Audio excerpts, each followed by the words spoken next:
They're big strapping guys, and they got tears rolling down their cheeks.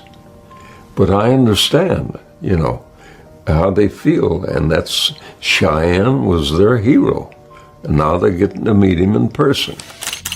In the role of cowboy Cheyenne Body from the series, Cheyenne Clint Walker wasn't just a television star. He became the ultimate symbol of American masculinity in the 1950s and 60s.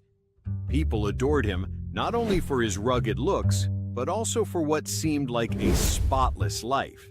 Everyone assumed a man like him must have lived in peace. But they were wrong. In a rare interview with People magazine, his only daughter, Valerie Walker, now 75, finally broke a silence that lasted more than half a century. Her voice trembled as she revealed that behind her father's calm face was a series of hidden tragedies. The snow accident of 1971, believed to be random, actually showed signs of being planned. The studio, she claimed, had pressured him to exploit his own image for profit as the perfect American man. And even more shocking, Valerie hinted at the real reason behind his 3 failed marriages. Clint Walker had deep emotional connections with a few well-known colleagues, but could never be open about it due to the harsh prejudice of that era. Today, we'll uncover the secrets Hollywood once tried to bury and search for the answer to the question that has shaken fans around the world. Why did Clint Walker's daughter wait more than 50 years to speak the truth? 1. That accident on Mammoth Mountain wasn't random. Someone truly wanted my father gone. May 1971. Snow-blanketed Mammoth Mountain in Mono County, California. There, Clint Walker, the man who had captivated America in Cheyenne, collapsed in a shocking accident that stopped his heart. More than 50 years later, his daughter Valerie told People, "It wasn't an accident, it was staged." According to the initial report from the Mono County Sheriff's Department on May 12, 1971, Walker went to the Mammoth Mountain Ski Resort with director George Sherman, lighting technician Rick DeLuca, and 2 former Warner Brothers crew members for a weekend trip. But instead of the main slope, they entered a restricted maintenance route closed due to snowslides. Only staff members were allowed there, and Walker had no entry pass. At around 2:20 p.m., the report said he slipped down the slope, fell face first, and was pierced through the chest by a 1.4-meter metal rod. The California Ski Patrol report stated, "This area has no fencing and no fixed steel equipment." Yet somehow, a technical pole appeared exactly where he fell. At Bishop Memorial Hospital, Dr. Gary Sloan declared him deceased at 3:07 p.m. His body was covered with a white sheet and moved into cold storage. But just 10 minutes later, nurse Linda Martinez noticed a faint heartbeat on the monitor, only 10 beats per minute. The medical team immediately began emergency resuscitation, and 4 hours later, a miracle happened. Clint Walker came back to life. The Los Angeles Times ran the headline, "The Mammoth Miracle, Cheyenne Hero Returns from the Dead." But alongside the excitement came troubling questions. A rescue worker told Life magazine, "I've worked here 10 years and never seen a metal stake like that." That morning, the snow was flat, no footprints, no materials. 2 weeks later, the investigation was suspended, and all files were sealed under the statement, "No evidence of foul play." But journalist Lance O'Donnell of Variety managed to publish a shocking article. An actor who just won a lawsuit against Warner Brothers suffers a mysterious accident months later, coincidence or retaliation. The piece was removed from the site within 48 hours without explanation. Suspicion grew stronger when Warner Brothers released a press statement only 24 hours after the accident, declaring Walker out of danger and soon returning to the set. The studio was neither family nor authorized to access medical records, yet it knew details before the hospital itself. Many reporters suspected that Warner representatives were present at Mammoth Mountain that day, and not for skiing. The internal guest list at the ski resort revealed a surprising name: William T. Orr, head of Warner Brothers Television, whom Walker had publicly accused of exploiting actors and taking control of their image rights. According to a former studio employee, Orr and Walker had a fierce argument at Warner's office in late 1970. Clint yelled at him about royalties. The next day, Orr told his assistant, "He'll regret crossing me." Years later, that threat seemed to come true. An internal report cited by the Los Angeles County Record in 1975 revealed that the metal rod bore 2 unidentified fingerprints. Investigative journalist Gina Matthews of the San Francisco Chronicle later confirmed one of the prints partially matched Richard G. Lewis, a Warner production assistant who had accompanied Orr to Mammoth that same winter. Police refused to comment, but the public was convinced someone had set a trap to make Clint Walker pay. In September 1971, Walker appeared on Good Morning America. He looked frail, his voice hoarse, his eyes distant. "I was given another chance at life. Thank God," he said quietly, then fell silent. After the show, a colleague recalled he was warned. After that, he never spoke of the accident again. Everything seemed forgotten until Valerie Walker spoke up. "My father once told me that the accident had inside involvement.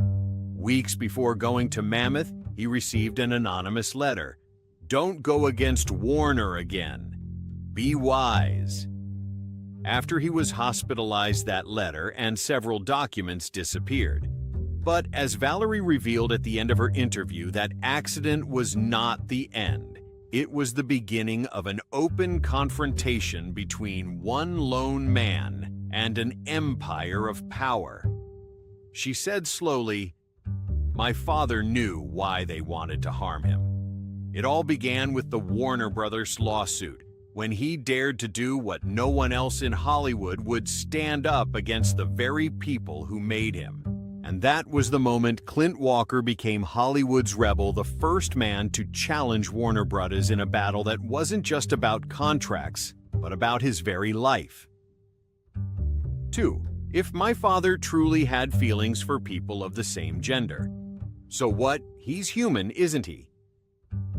In 1958, when America was still unfamiliar with the idea of same-gender love, Hollywood had already begun to whisper. And the name murmured backstage wasn't Rock Hudson or Tab Hunter, it was Clint Walker, the nearly 2-meter-tall man whose striking features made everything around him look unreal. Confidential magazine ran a shock headline, "Does the cowboy Cheyenne have a secret Hollywood won't say?" The article claimed that Walker often appeared with a mysterious, muscular man said to be his private martial arts coach. They were reportedly seen several times at a small cafe in Burbank, then spending weekends together at Big Bear Lake right before Walker took a break from filming Cheyenne. Less than a year later, Movie Mirror published Cheyenne's Hidden Heart, aiming straight at the relationship between Walker and Kenneth Graham, an assistant director at Warner Bros. The piece said the two shared private trips during the filming of Yellowstone Kelly in 1959, and a witness insisted they were almost inseparable from the set to the gym. Graham then left Warner abruptly, and Walker suddenly disappeared from public events for nearly half a year. By the early 1960s, suspicions had spread through the industry. A reporter from the Los Angeles Herald discovered that Walker frequently trained at the Burbank Athletic Club, a place frequented by well-known actors such as Tab Hunter, George Nader, and Rock Hudson, figures often surrounded by rumors about their personal lives. From there, tabloids like Whisper and Hush Hush freely embroidered headlines, "The Western Hero" and "The Secret in the Gym." Veteran journalist Arthur Bell of Village Voice later revealed Warner Brothers paid to tamp down the chatter, but also quietly staged a few public romances to reinforce Walker's masculine image. He was pushed to attend parties with Angie Dickinson, then pose for photos with Barbara Nichols' classic PR companions.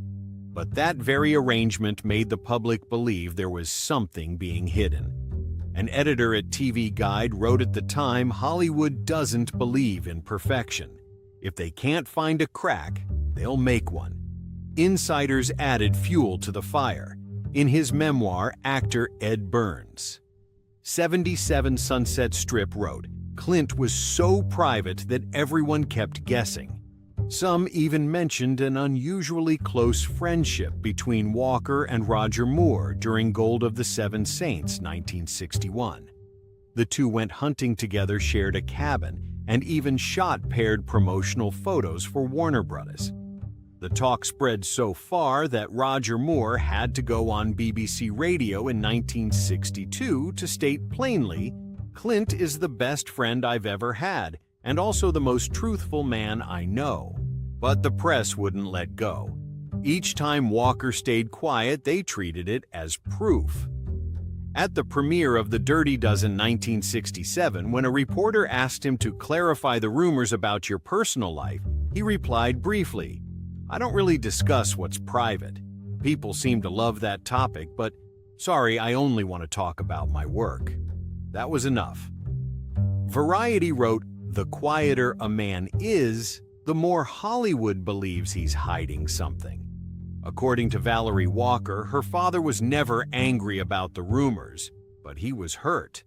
I remember my father saying, kiddo, they want me to live inside their fantasy, their ideal.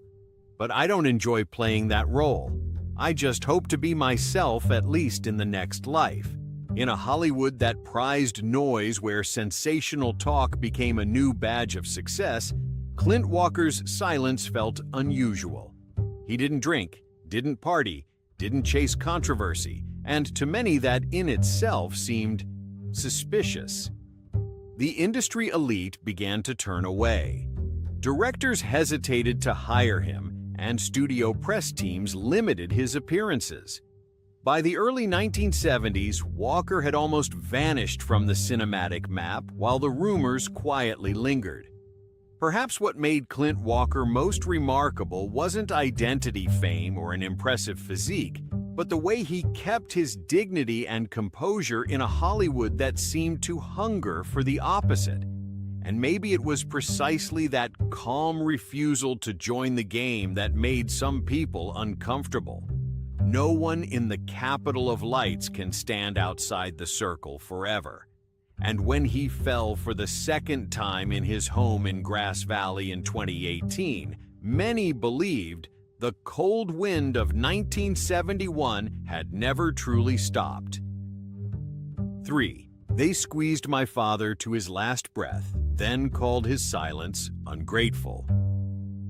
In the mid-1950s, America was enamored with the image of the Western hero, tough, upright men who brought justice to untamed lands. Then Cheyenne arrived like a storm. The Warner Brothers television series, aired on ABC starting in 1955, quickly became a national phenomenon. With the role of Cheyenne Body, Clint Walker embodied the public's ideal 6'6". A thunder-deep voice, steady eyes, broad shoulders, the quintessential American hero made real. For 7 consecutive years, Cheyenne ruled prime time, drawing more than 20 million viewers each week. Walker's image covered the country, from posters, t-shirts, and lighters to cowboy hats, and even cigarette packs bearing Cheyenne. Life magazine wrote, "There isn't an American who doesn't know who Cheyenne Body is."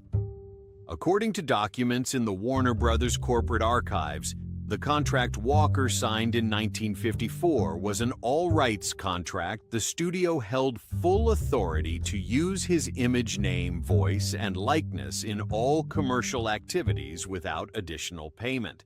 It also barred him from participating in any other projects. A side clause read, "The actor shall not sign any outside agreement without written consent from Warner Brothers." In other words, Clint Walker was entirely controlled legally, like property on paper. Behind that hard-edged contract stood two of Hollywood's most powerful figures, Jack Warner, the studio's founder, and William T. Orr, head of television, dubbed by the press the King of Burbank TV. Orr was known for being cool and for wanting total control over his actors. Backstage tension between Walker and Orr only grew.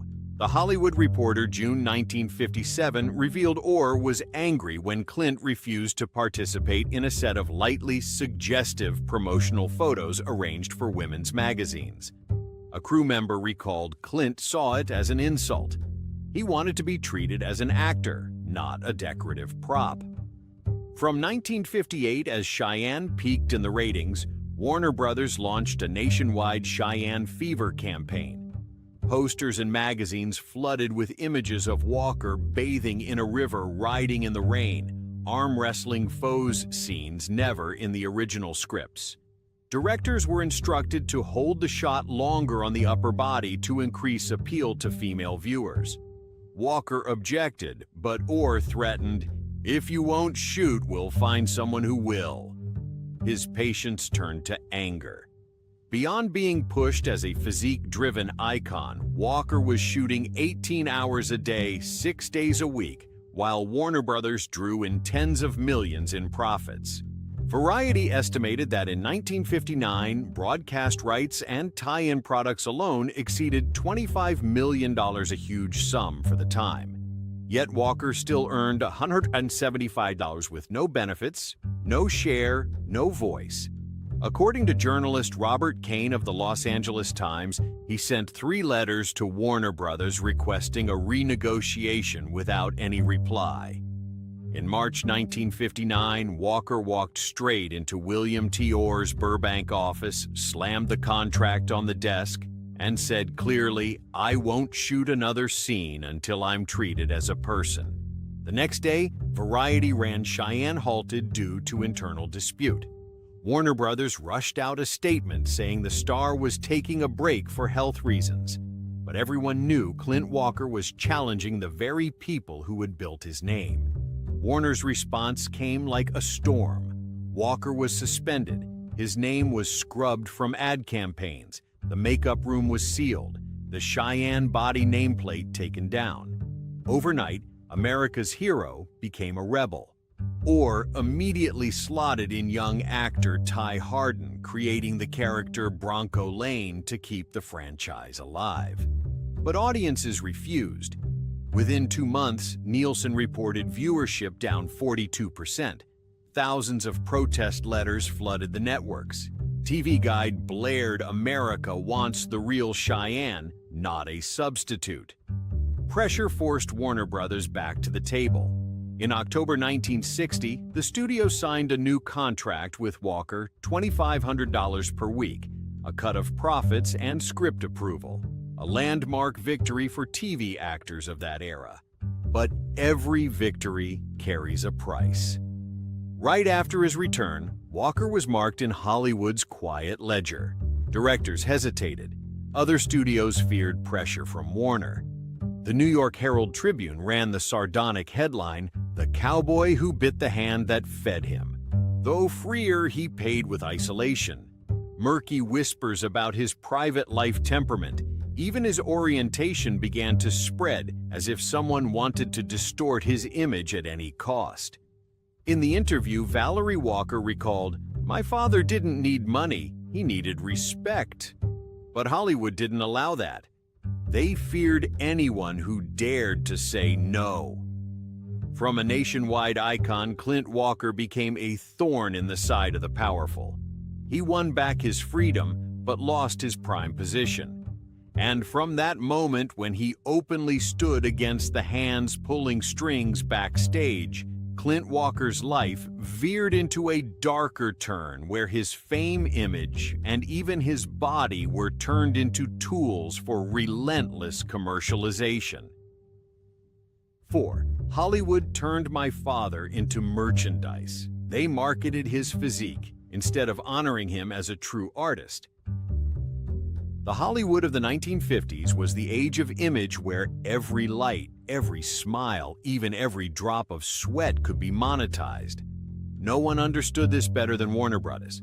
They knew that Clint Walker's solid frame square shoulders and steely gaze could sell anything from films to cologne, from lighters to cowboy dolls. Internally, he wasn't called an actor, but a profit asset. A 1957 internal memo, reprinted years later by the Los Angeles Times, revealed the chilling level of commercialization hold longer on the upper body. Prioritize river bathing scenes. Wet shirts keep viewers watching. Those lines weren't written for a model, but for a man once hailed as America's masculine ideal. In Cheyenne, the river baths, arm wrestling, bareback rides in blazing heat, or shirt-off sweat wiping weren't in the original scripts. They were ideas from the publicity department to attract the women's market, a relatively new concept then. According to Warner Brothers, Archives producers Roy Huggins and William T. Orr even met to detail how to showcase Clint's looks with subtlety, which in practice meant keep him shirtless just long enough to pass broadcast standards. Walker pushed back. During a 1957 shoot in Burbank, he told director Leslie Salander, "Point blank, I'm an actor, not a walking poster you can use however you like." The line spread across the lot and enraged Warner Brothers.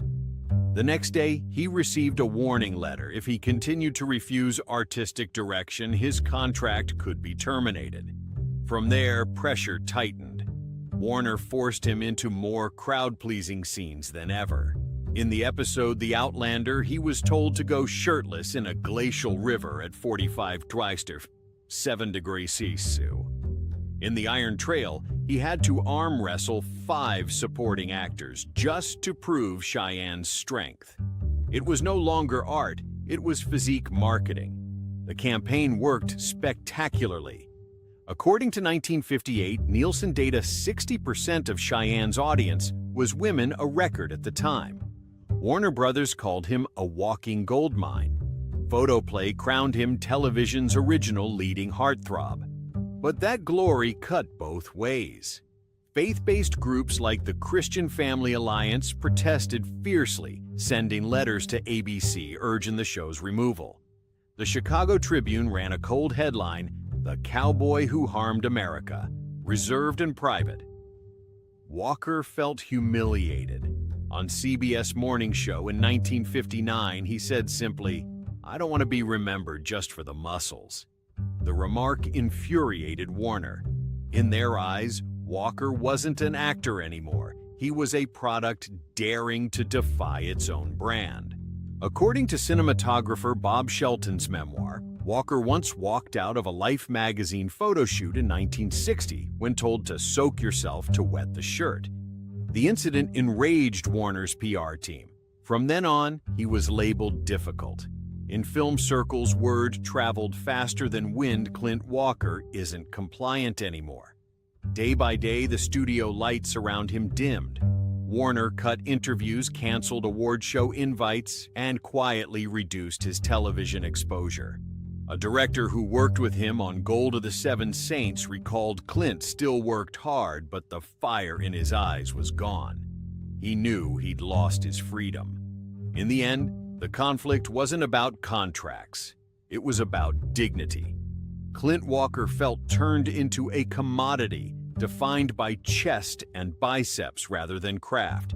He began refusing half-body glamour shots, skipping promotional events, and severing contact with Warner Brothers' press office. As Valerie Walker put it, "My father never resented the audience, not one bit. He hated the feeling of being controlled. Hollywood wanted to own his spirit, not just his image. That quiet resistance slowed his career, but it also made Clint Walker one of the first to push back against early television's body-centric culture. A man who dared to refuse being a hollow emblem.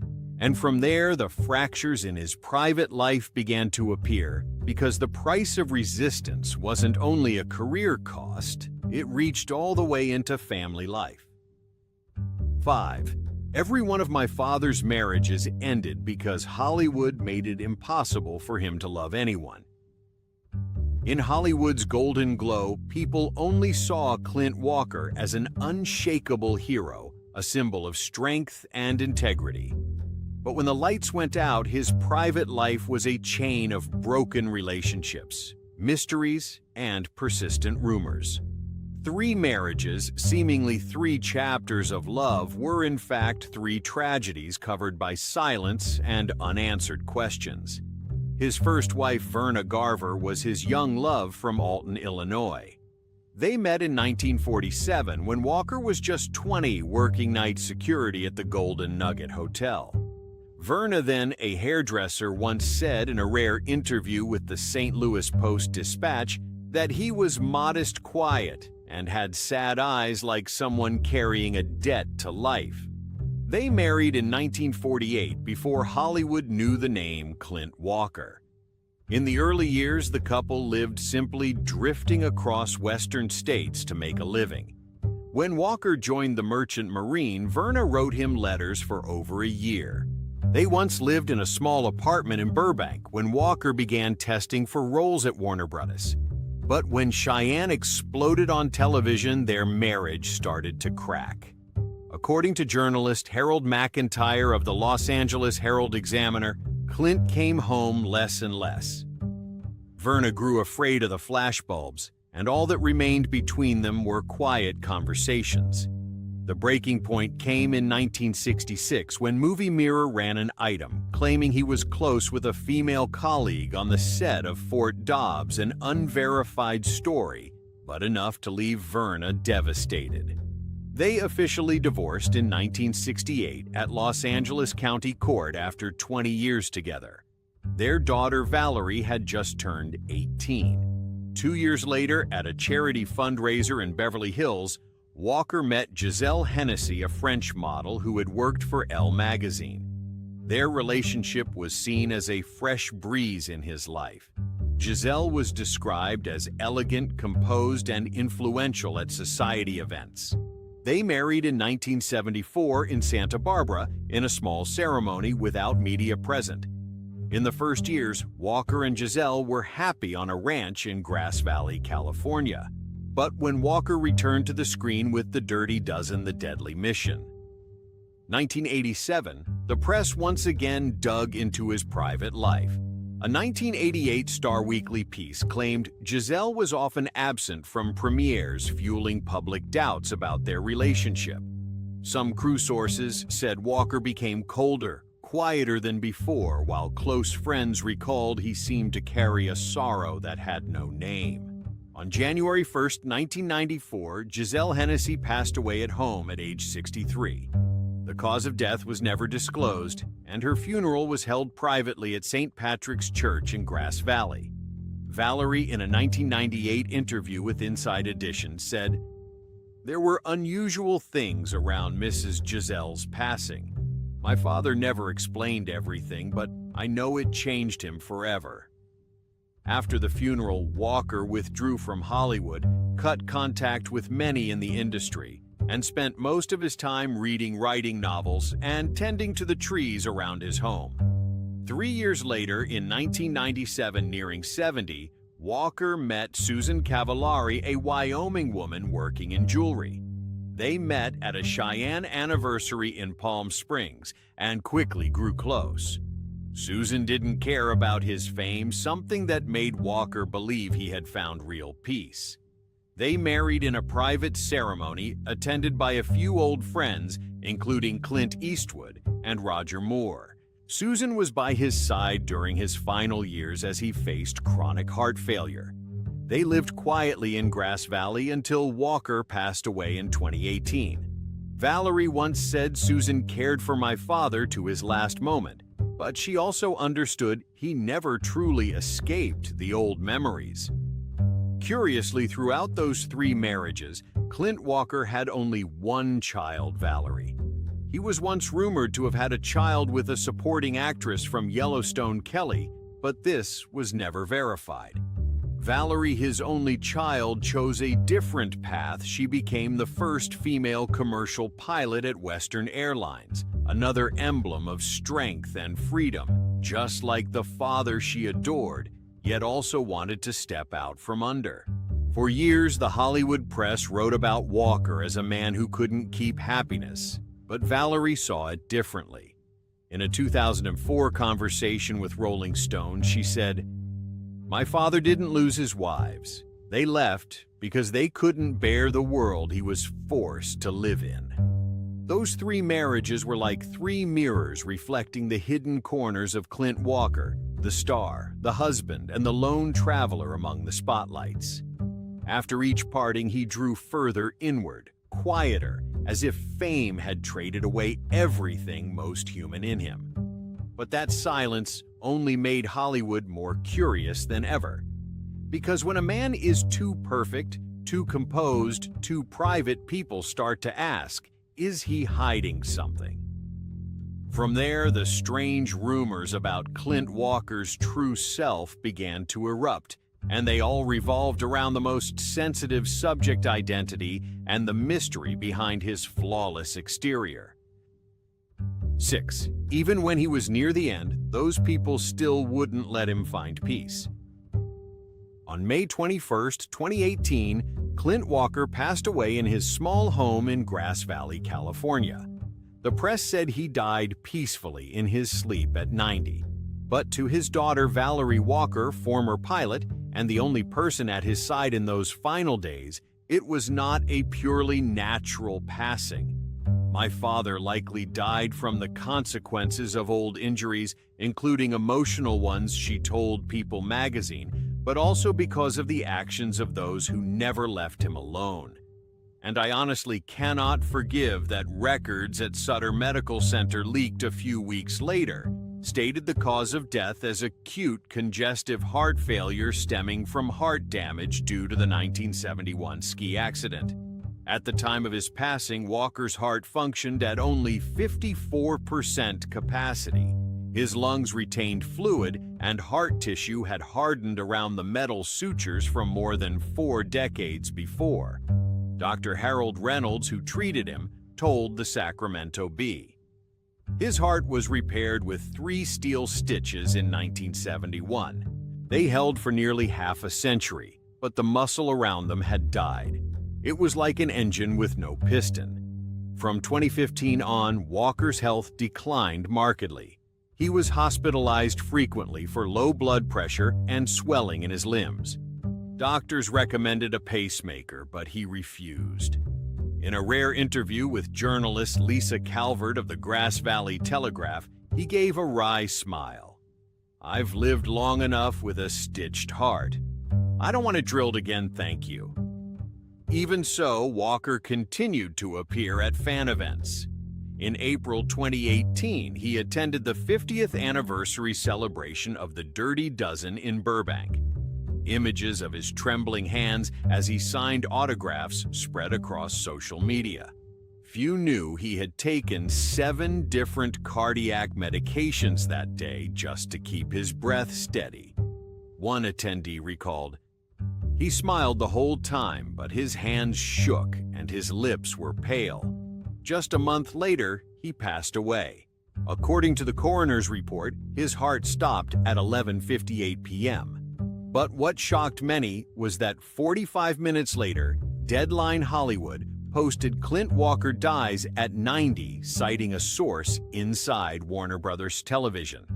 The question was obvious. How did the studio know? Before the hospital and family, Valerie recalled that while she was on her way to the hospital, a Variety reporter texted asking about her father's heart-related complications.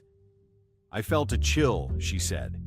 How did they know the cause of death when the doctor hadn't even signed the documents?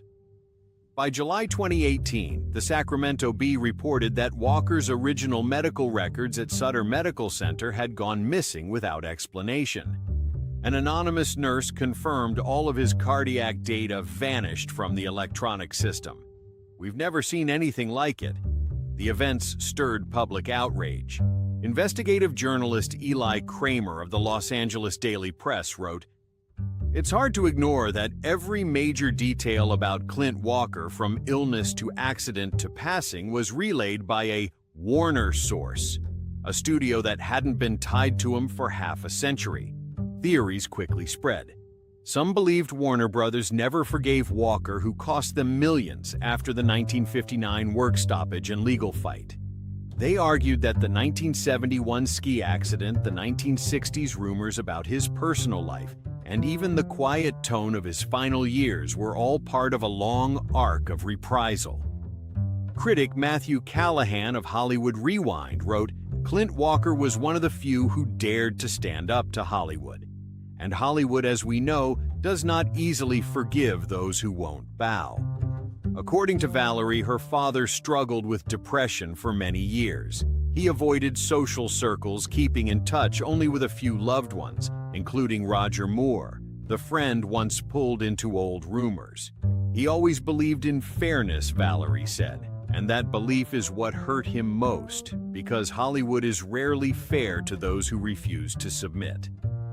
On May 25, 2018, his funeral was held privately at St. Patrick's Church in Grass Valley, with only a few dozen family members and old friends attending. On the casket, Valerie placed a photo of her father beaming in 1971, right after surviving the Through the Heart incident. "Maybe this time he finally found peace," she told People softly. "But I know that passing was not simple."